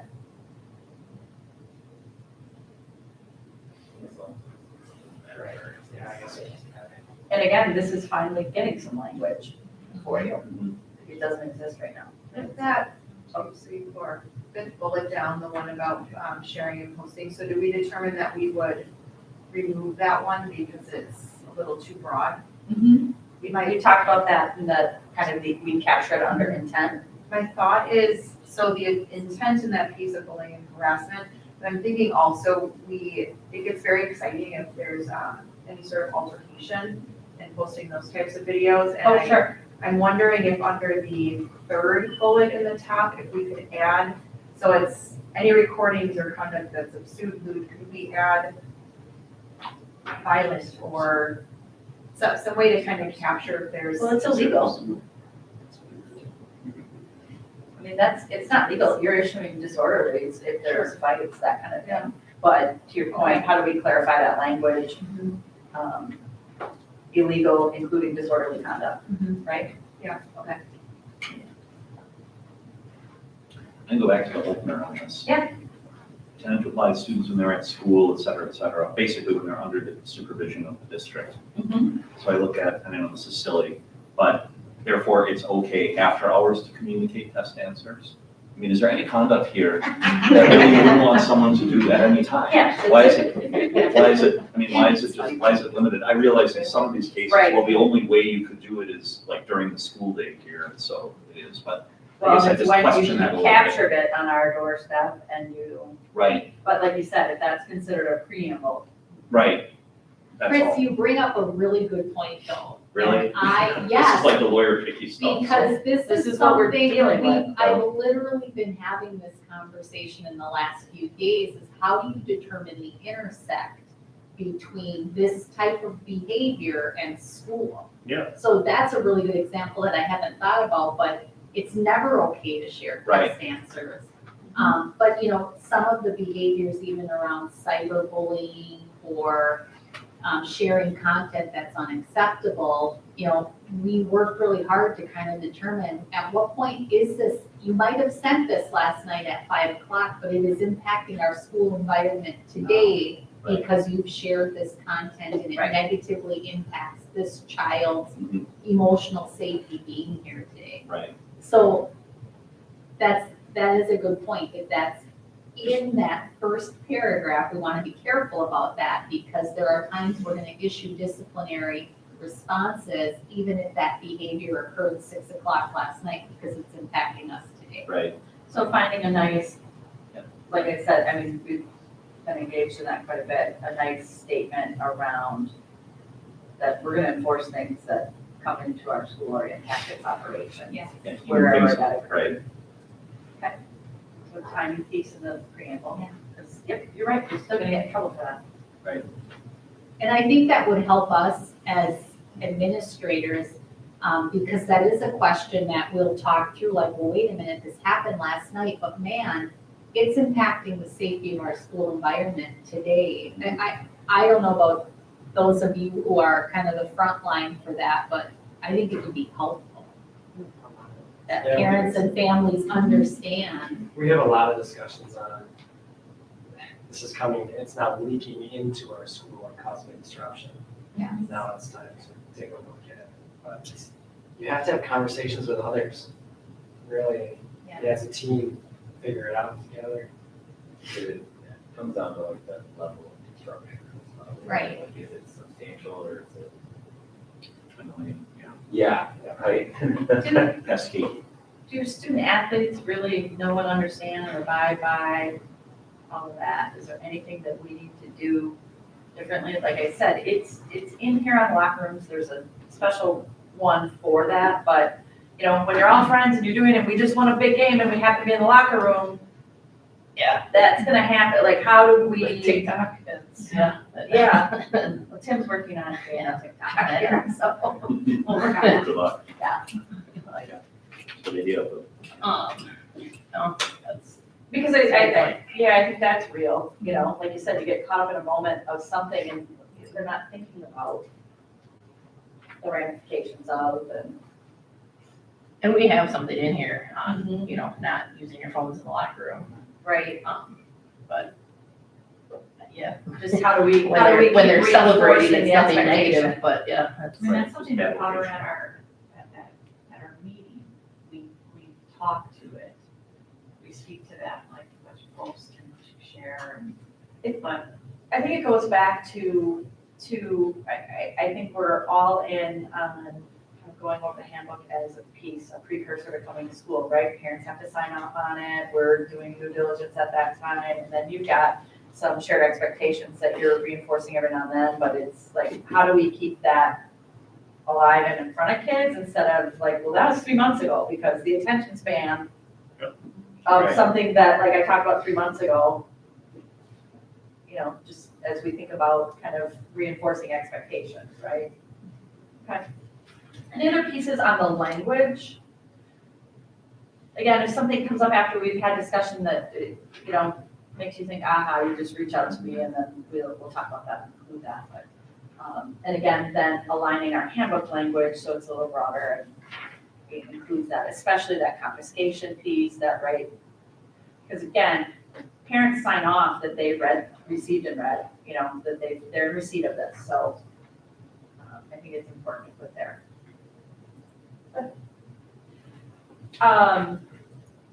The next one does not exist either, that's why it's in green, green would be a new language thing.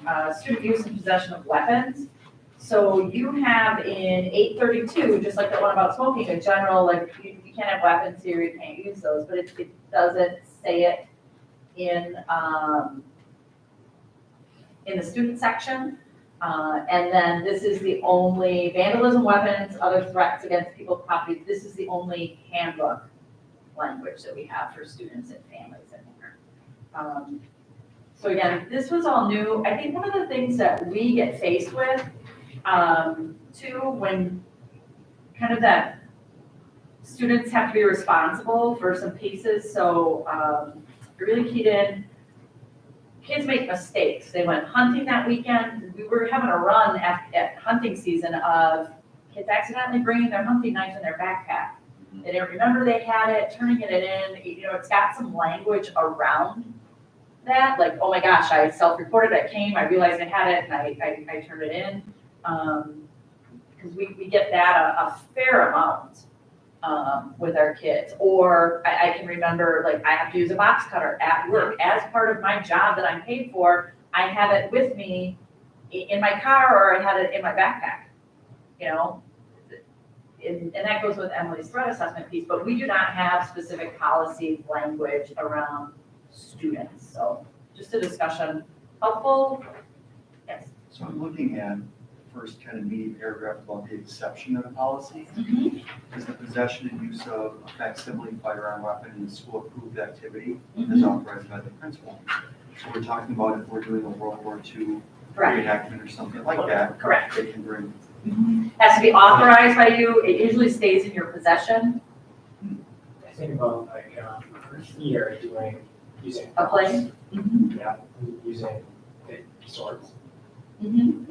So does that falls under the discretion of the building principal designee? We do a wax museum where Yeah. a student might dress up as a general from World War II. Right. I like that. and we have a trap shooting team too, so. This one, that's it. How do they bring and store their materials? I mean, my guess is perhaps it might be in their car, but I don't know that for a fact. Okay. I can look into. You're totally Yeah. off-site. They Yeah. have no trap shooting on grounds or No. anything. They're off-site after hours generally, and Yeah. then going to them as a separate entity. I think they're very careful about that. I'd be surprised if Yeah. that's not. They do a really good job.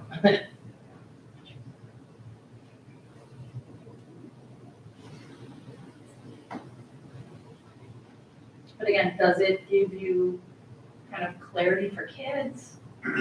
Their responsibility, our responsibility? Does it give you what you need? Is it not needed? I mean, we've existed without it. I do like the statement of law enforcement officers shall be contacted to help deal with a weapons situation that presents an imminent threat. And I think it kind of speaks to what you're saying, and I'm maybe just now processing it, but we've had those hard conversations about, well, this kid accidentally has his box cutter because he works at Walmart, and a weapon on school campus charge is significant when there was no intent. Right. And certainly when there's intent or the question behind the possession is in question, we're always gonna respond in that way, but I like being able to be thoughtful about what's the circumstance. Thoughts? Just thinking of it. Yeah. To make sure to take out any confusion around a trap shooting team, that they're not seeing that campus as an extension because it's a school sanctioned activity. So I'll get some language in there specifically. Just for clarity. That would be good, just to avoid the conflict. I don't know anyone on the trap team, so I don't need to be presumptive. But if they're carrying it in their car, that technically would be on district. And school, their building, facility, occupy, control, but on the grounds of a school. Again, they're completely off-site. Yeah. I think you need to meet with your team and talk about that, around what the expectation is. I'm hoping we can accommodate that. Yeah, you're saying That's like my point. during the school day. During the school day, they have it in Then their we car. practice. Yeah. Right, they drove to school in the morning, they got practice at night, they got it safely stowed in their car, but it's in their car. Yeah, oftentimes you do not do that in And- any way. Yeah. Right, You would not, you would actually, it would come into a secured location, if that's the case, and then it's held.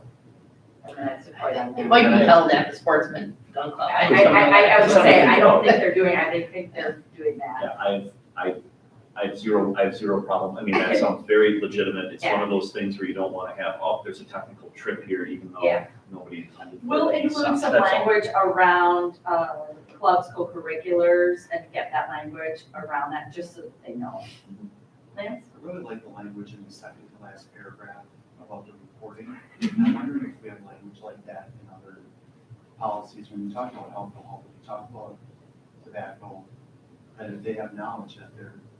Why don't we, I think that's a good thing, remember those first couple ones being kind of the overarching around behavior? Why don't we include something there around your expectation to abide by and expectation to share? I think that would be kind of perfect leaders. And then as I envision this handbook shifts, like there's this, here's your general expectations, whether you're participating or a bystander or something. And then we get into some of the specifics. I think that would be perfect. Well, and I think with that, the language around, and if you report any type of Yes. retaliation will be dealt with. I think as for everything, like you said, it doesn't just I like pertain to this. Yeah.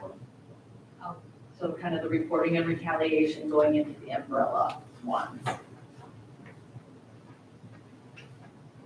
And then cleaning up our club's co-curriculars and making sure we've got that.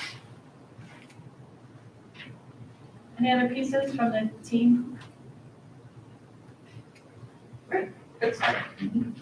The next one has anti-bullying, anti-harassment, the recommendation for some revisions. Again, sometimes they're not picking up the color here. The entire part up here until the cross out is our current language. Everything right after that, number 4, is new language. And then I left it kind of cool. I'm gonna pop this up. It's too hard to see when it's not in color here. Let me pop this up on the screen so you can see it. So anytime we're doing strike throughs and stuff like that, new comes up in green. Remind me of what number that is? 443.71.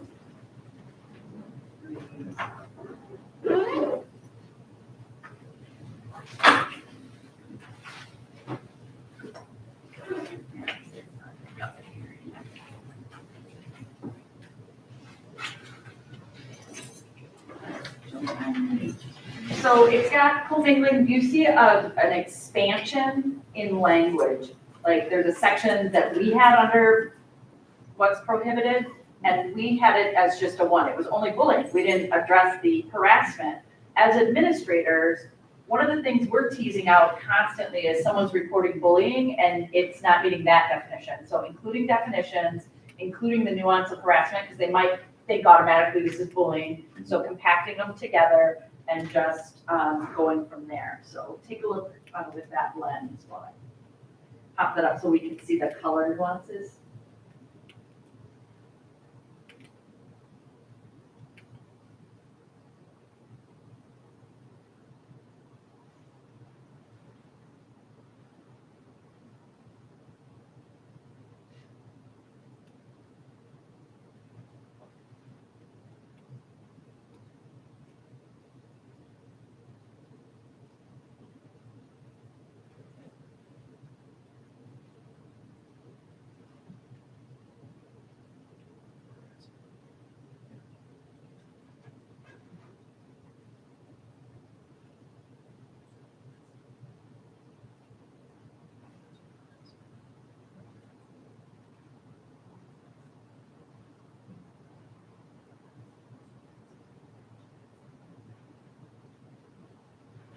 This is what it should actually be looking like.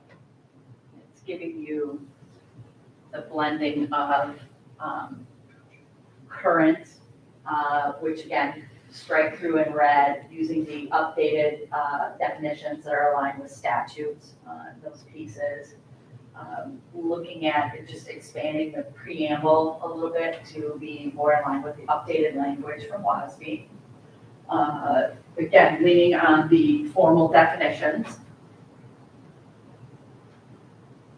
We also include cyberbullying in those, so it's not necessarily that we're taking out, we're just making sure we have aligned definitions. Then it's ensuring that we have clear definitions on what harassment is. This is completely new, the harassment piece. Making sure that we're clearly defining, again, in alignment with statute and other expectations. We had a very generalized what's prohibited. That's the strike through in the red. And then you can see the updated language, again, using that legal template, is inclusive of bullying and harassment and noting.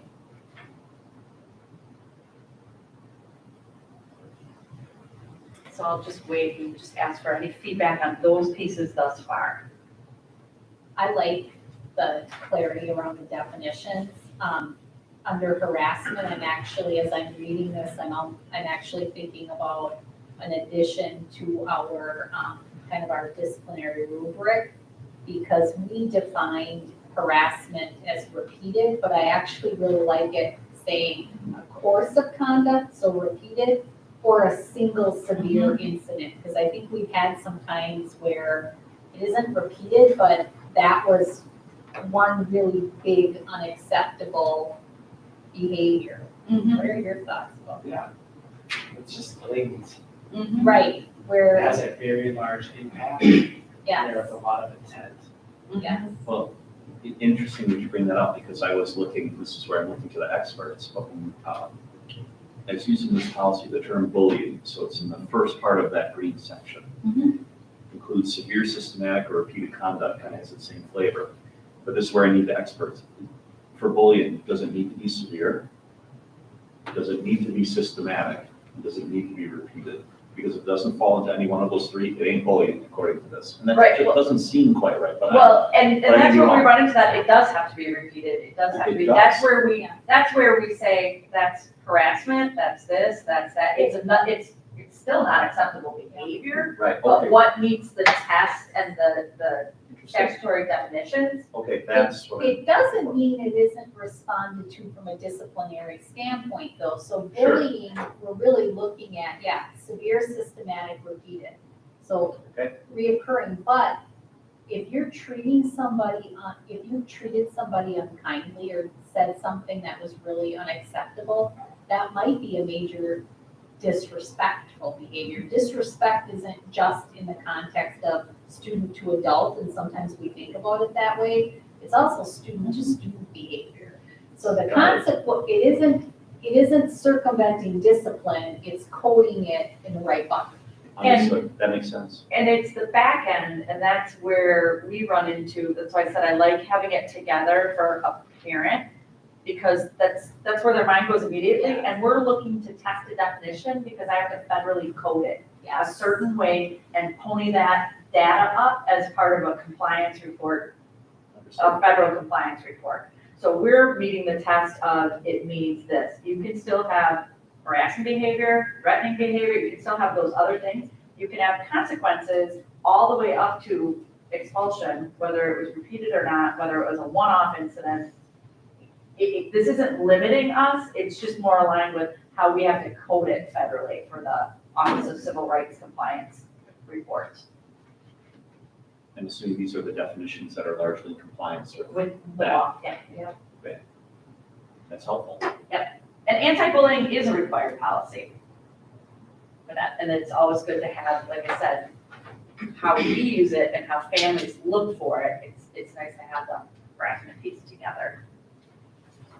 In the next section, the procedures for reporting and retaliation, kind of that first language is our current language, and then it's expanded in the bullet points of the 1, 2, 3. That's some of the new legal language. So reports, complaints, and district response is that new language. I left in there, you can see some editor's notes. Some districts exclude the bullet number 1, the bullet number 2. So I just left that in. Those are discussion points for us in policy. Again, do we like what we currently have written? Is that clear, right? Because if someone is picking this up, and how do I report, right? Maybe they're looking at policy first. So is that clear to them? Are there any pieces of that new language we want to include, exclude? And again, the editor's notes are, sometimes they exclude those specific paragraphs.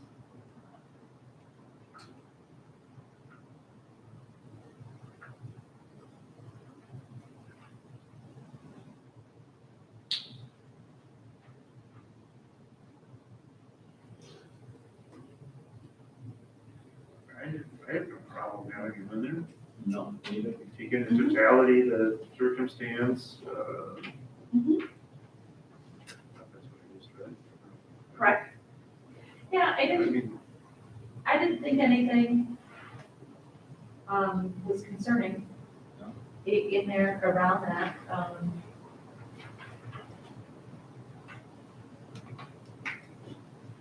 Was there any pieces from our procedures for reporting and retaliation that we wanted to make sure and include?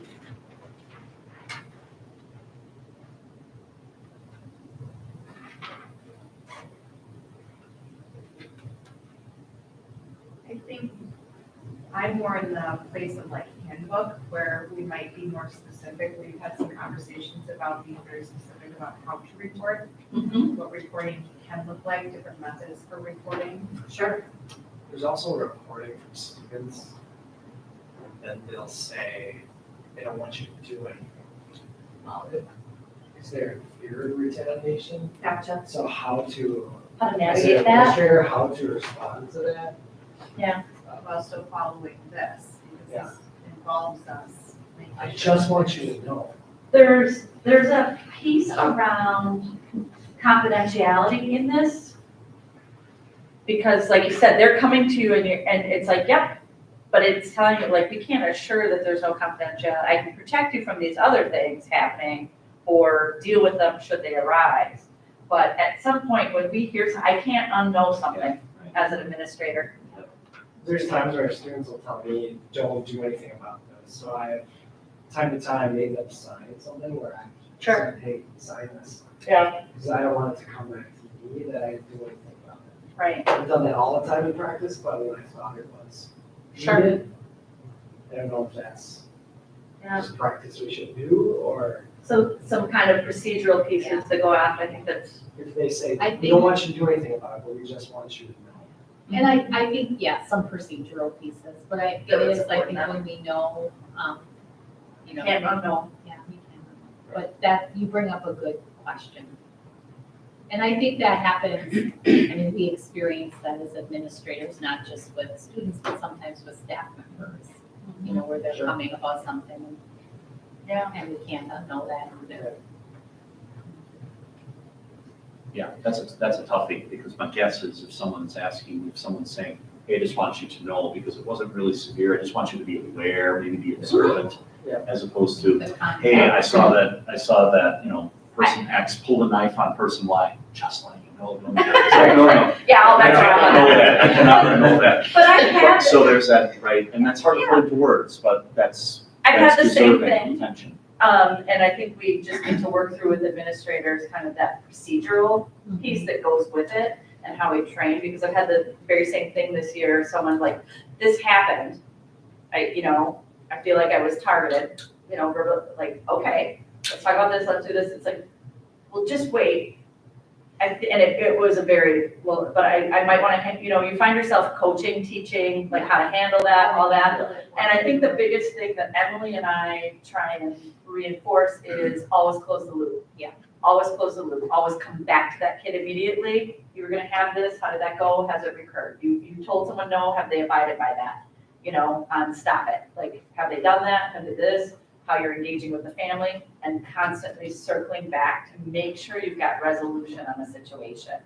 And that's where that documentation that you just talked about is helpful, because now you've documented where you're at in the process, but then, yes, always coming back to close the circle.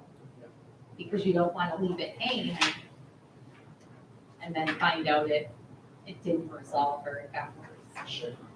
It's Jen, this is very adult. Yeah. And this is one of the most talked about procedures in our school with students. I feel that it would be great to bring a student voice around some of this.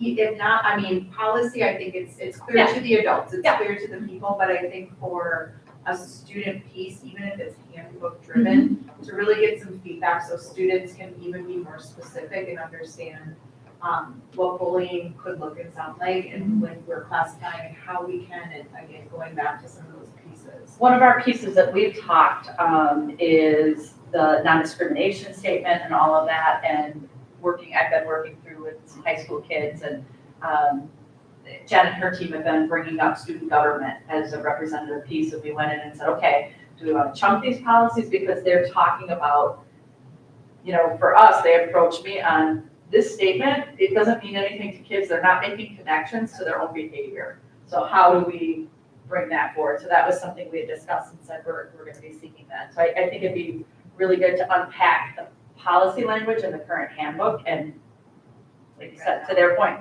what's missing? And if we still are dealing with this all the time, then what's missing instructionally, consequently, like all of those things.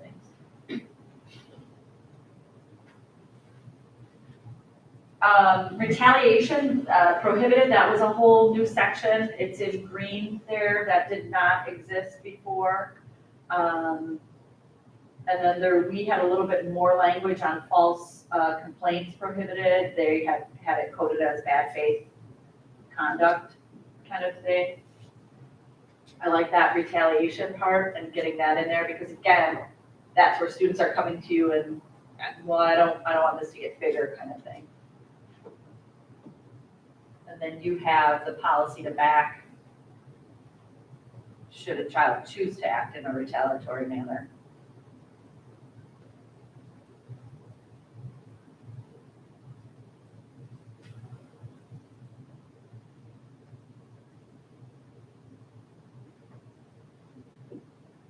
And the other is around disclosure, public reporting. We do an annual summary report. Emily does, I think quarterly, or fall, mid-year, and spring. Your reports on behavior, all those pieces, we talk about those coding and classifications. I think that transparency piece being right in policy is good. Anything you need as practitioners, anything, like you said, Jenna, take it to kids to get the handbook language right in association with it, anything else?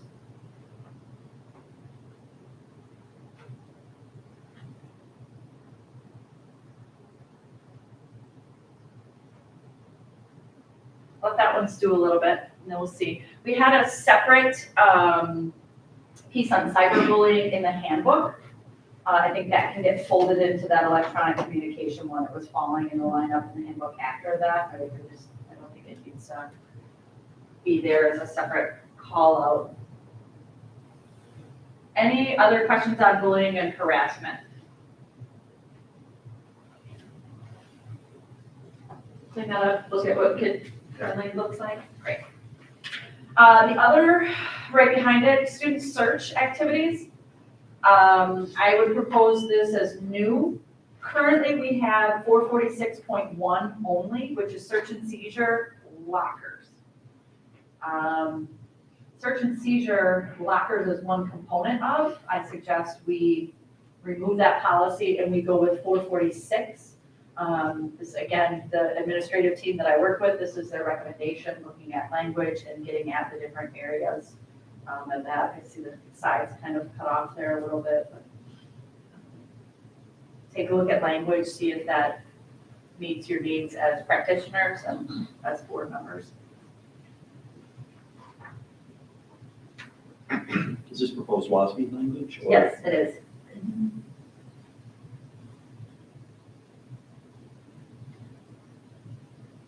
One thing new in this, again, it's legal language from WASB.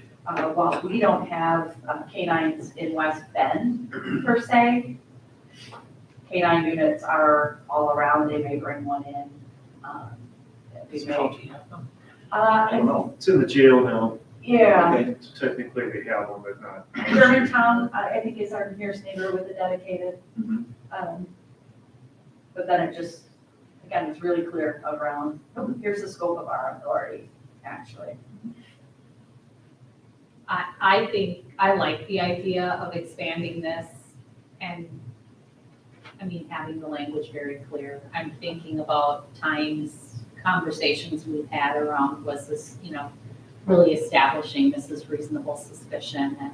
I also think being able to communicate the verbiage to families, I think it's in this policy right here, whereas there's just a little blurb. To your point, yeah. In our handbook right now. What's on the screen is what's in the handbook. That is not family or student-friendly language around practice at all, and it shouldn't be, like you said, there's a nuance and a difference between policy language and language you want them to pick up and use. So I think even this policy language is easier for students and families, but we clean that up and get that more robust.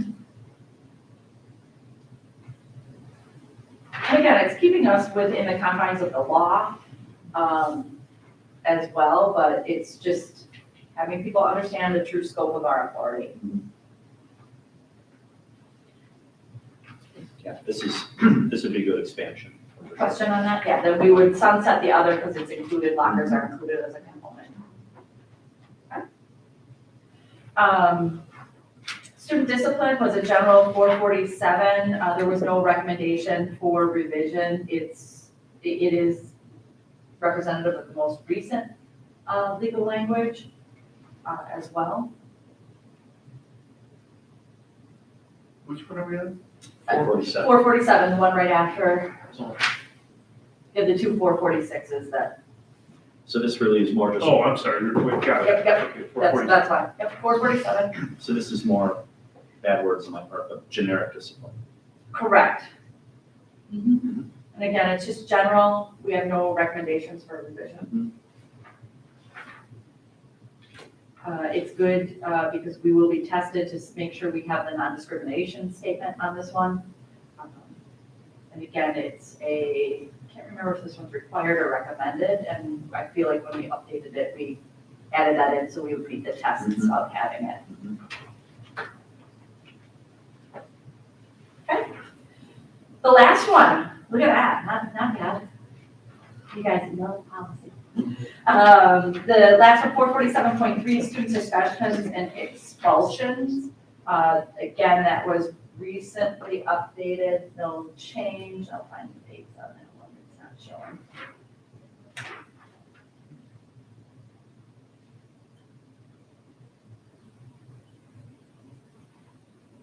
Again, just giving the scope of authority, noting that that's one of the authorities of the board for expulsion.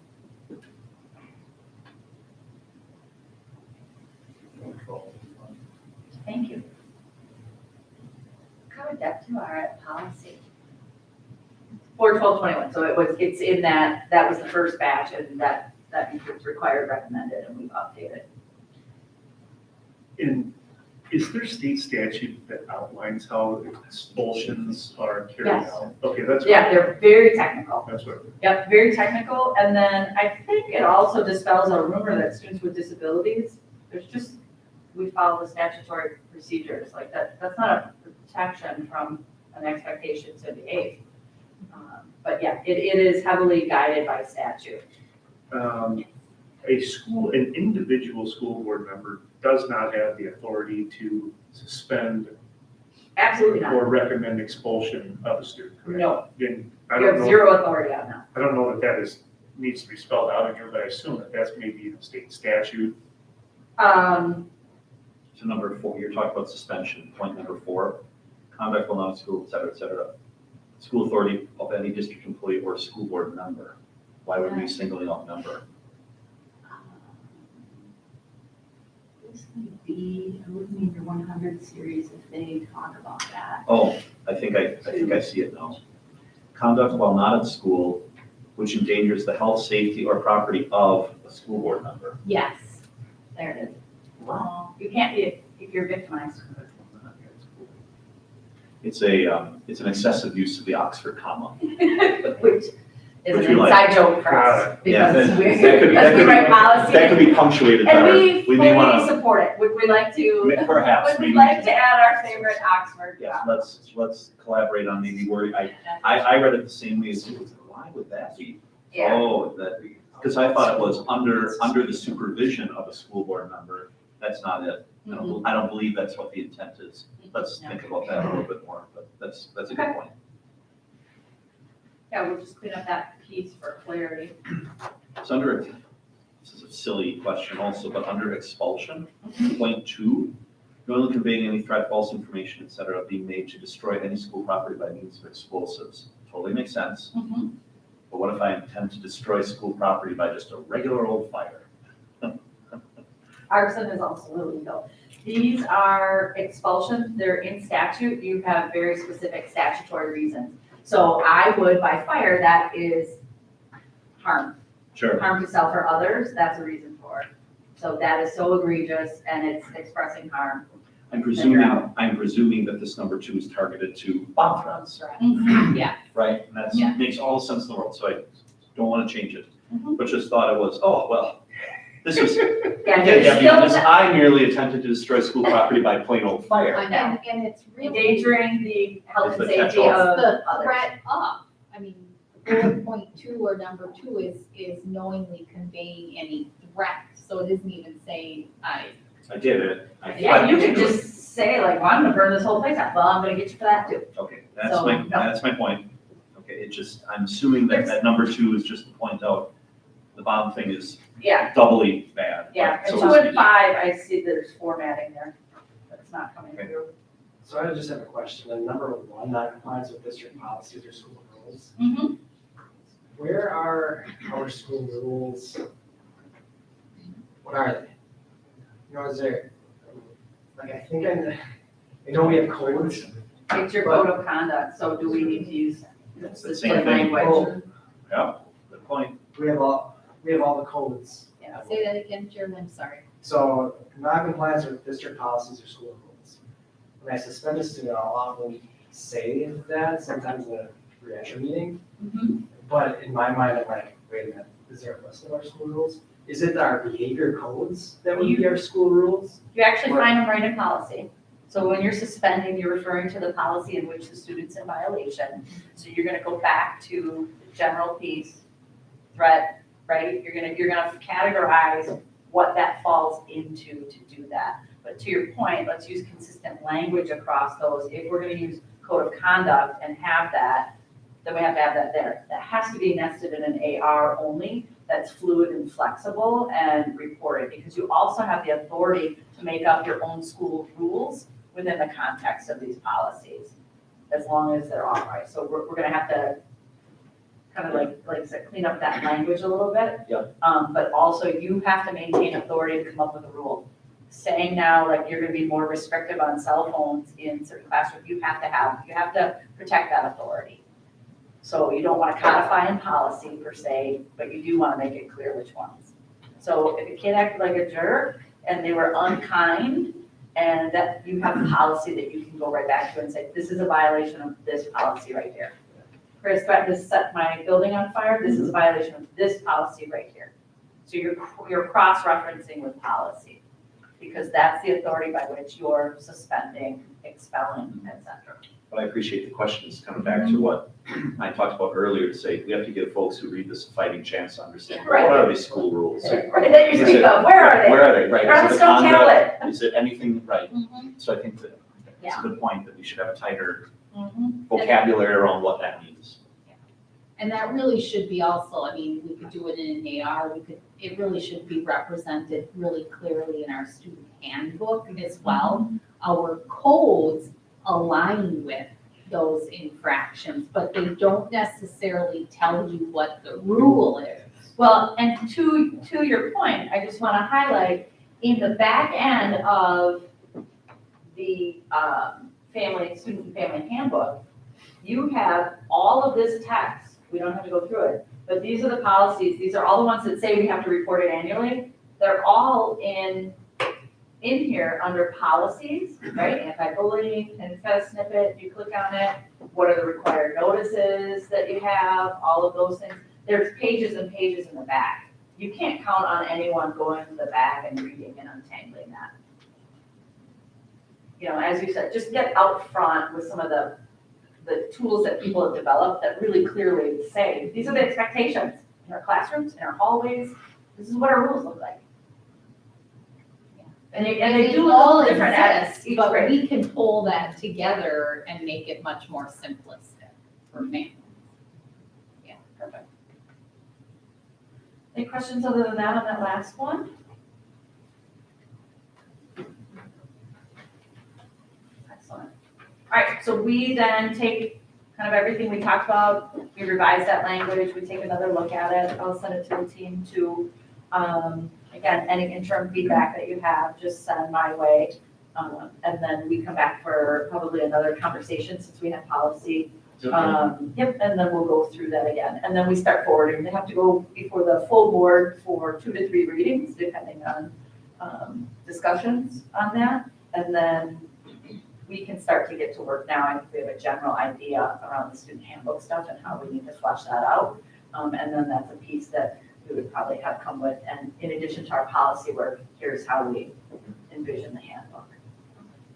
And just clarifying, the track shooting guns are not allowed at school at all, even if they're in the car. Thank you. I was gonna say, like, they're out They Someone there. are thought of right. this. Someone They thought are of this. not No, Yeah, anywhere on school grounds, they are not allowed. Thank you. Clarify. Makes sense. I got a good coach. No, thank you You again do, you do. for being Yes. here. This was a long meeting, I know, but very helpful. Covered a lot of ground. Helpful to Yeah, us. covered a lot of ground. It was very helpful to me to hear your perspectives and thoughts and questions. Thank you. Thank you for coming. And I think one of the biggest things that we've talked about before is not only clarity of expectation, but a little more clarity in student-friendly language, family-friendly language around what are the consequences of those actions and making sure. I know we've got some behind-the-scenes pieces that we use, but I don't think it's as clear as that it could be for kids and families, so I think that's an opportunity in front of us as well, when we bring this part forward, so, thank you for that. Great. All right. Be adjourned. Thank you.